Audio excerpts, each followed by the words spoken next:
I think that just as we're living in a nuclear age, we have grown so tremendously in scientific knowledge. It doesn't seem too much to say that men can begin to awaken to the fact that they haven't grown enough spiritually and haven't recognized their spiritual capacities.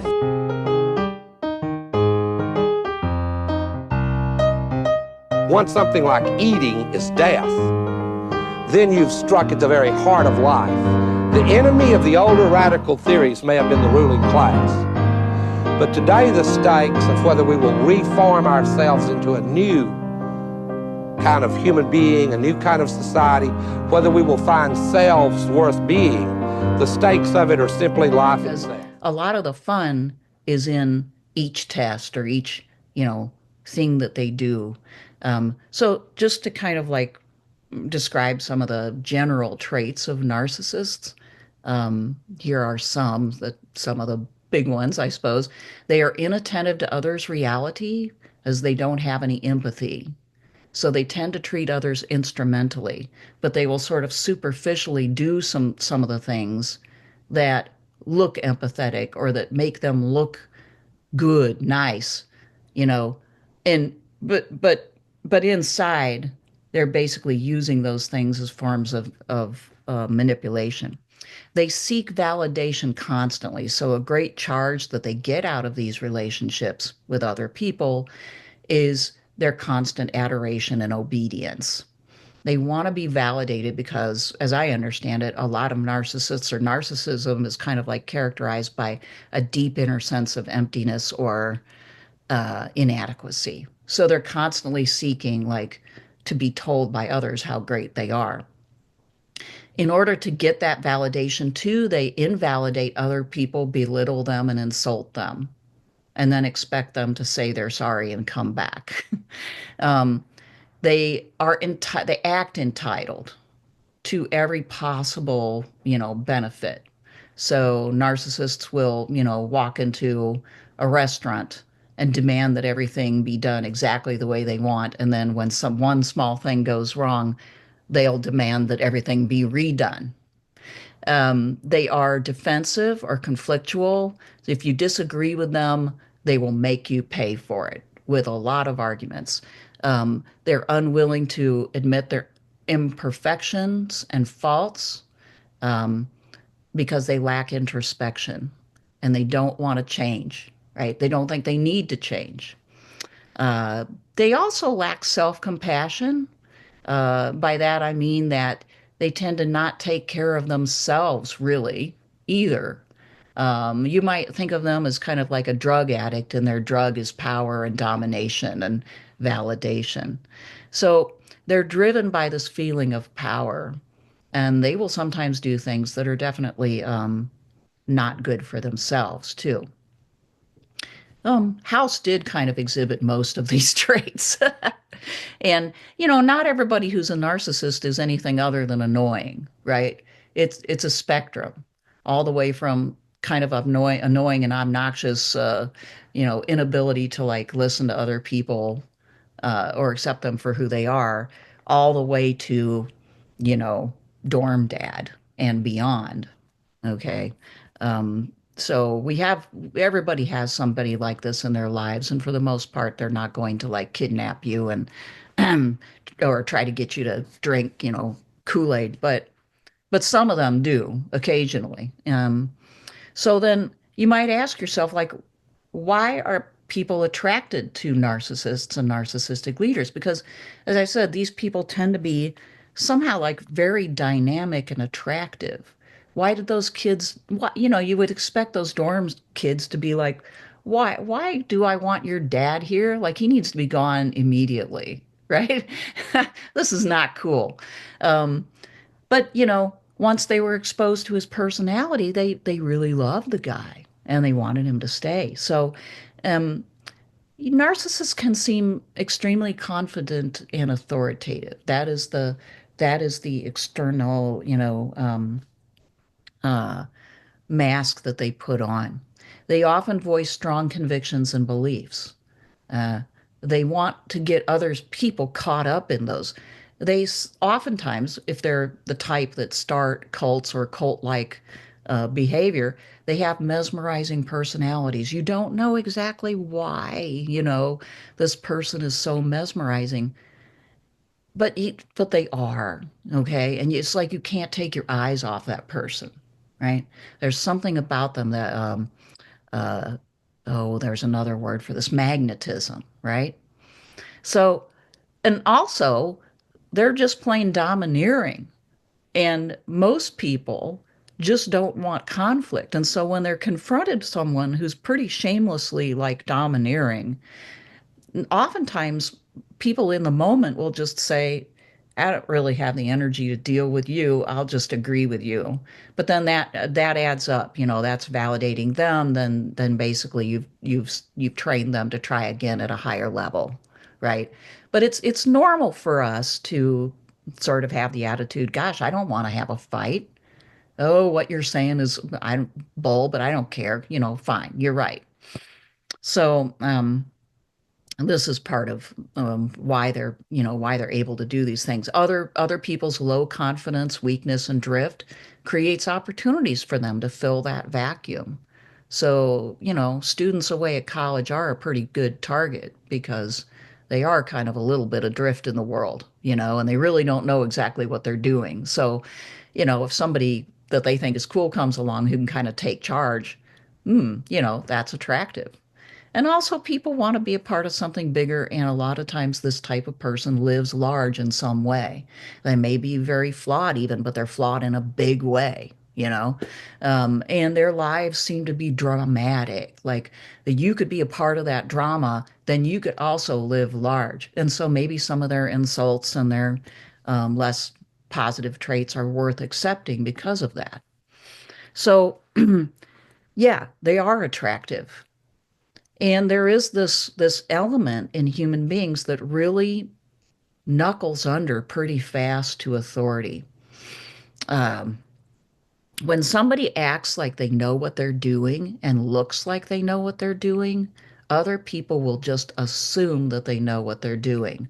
And so this, I think, is why people, enmeshed as they are afraid to encounter contrary ideas. They don't want to even acknowledge that this fear to themselves.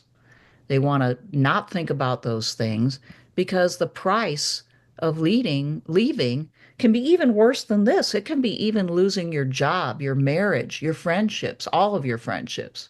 If you live in a small town, probably even more so, right? Because who else are you going to turn to? It's overwhelming. Um, so, there's good reasons, good real reasons why people hesitate to think contrary or to leave such situations. And I would say that that is cult-like. It's cult-like when you basically are so afraid of losing everything and all of your identity, right? If you disagree with the church leader, you are behaving in a cult-like way. And there are these other dynamics that I talk about in the chapter, the idea that we're hierarchical by nature, that the less social structure and security have, the more like sheep we become, and that our democratic structures often yield to demagoguery, right? In other words, bombastic leaders, highly charismatic leaders. The idea that the larger the crowd, the more our independent reason is blunted. Some of these findings about human nature go back a long ways, and we really do kind of know this. We just don't want to really accept it sometimes. We are religious by nature, and our religiosity can be triggered by worldly leaders and movements. A lot of this book is about that as well. Um, on that, I say what I want to emphasize here is that the people in their crosshairs, that is, those leaders' crosshairs, whether watching on TV, participating in their social media mystique, or sitting in their pews, are being spiritually strong armed. The sources of power, psychological and spiritual in nature, that these figures use to influence people and win power are extremely difficult for people to resist. And resistance, when it does occur, brings instant pain and the loss of friends, family, connections, jobs, and identity. Openly saying that Fox News is lying can shatter one's entire social circle. This is the cross that many people endure every day, so enmeshed in it, they are no longer fully responsible for their religious and political decisions. So there's more going on in this chapter than even that, but these are the things that I wanted to emphasize. And I do introduce this idea of strongholds too, which is just the idea of basically spiritual seduction into a mentality that's contrary to a real godly or God-centered way of life and thinking, right? Roadblocks to that are put up, whether put up by human beings or by spiritual forces, depends upon your belief system. But they really are real. And I'm trying to argue that instead of condemning and calling people less intelligent because they may behave in a cult-like way, we need to realize that we all can do this, that we're all susceptible to it. They are not that different from us, whoever us and they may be. And a more realistic and empathetic way to view a person enmeshed in this kind of coercive and soul-sucking group dynamics is to actually look at them as being strong-armed, to see that they are indeed in a coercive, delusional type of situation, and that we all can be, and likely all are to a certain extent. We just don't believe the same things they do. And maybe we're not right now as extreme as they are. But under other circumstances, I can assure you we could be. I can assure you of that. It takes a lot of work, constant work, to obtain any degree of objectivity. And it takes a great deal of constant questioning and doubt. And it's impossible for anybody to do in a sustained manner over the course of a lifetime. So, and I would posit and argue here that to not acknowledge the real reasons, both the ones that I've talked about before, economic, technological, political, or the psychological and spiritual religions that I'm talking about now, to not acknowledge the real reasons why people are attracted to nationalism or Christian nationalism or populism or whatever the latest ism may be, is to become part of the problem and not part of the solution. Because then we're basically saying, you have no reasons for what you do. But they do have reasons. They may not be perfectly well thought out. They may be largely instinctual. Maybe some of them are supporting things that aren't even going to help them in the long run. But there are reasons. And to basically say, come at the situation by projecting the idea that they're just wrong-headed is acting much like the type of narcissists that I've been talking about tonight. It's like not having the level of introspection necessary to actually solve the problems of the people that you're trying to deal with as well as your own. So I think it's harder to feel empathy or sympathy for people who you strongly disagree with or you're threatened by. It is, but also that is what it takes to move forward somehow. I'm not saying that we can. I'm saying we ought to try.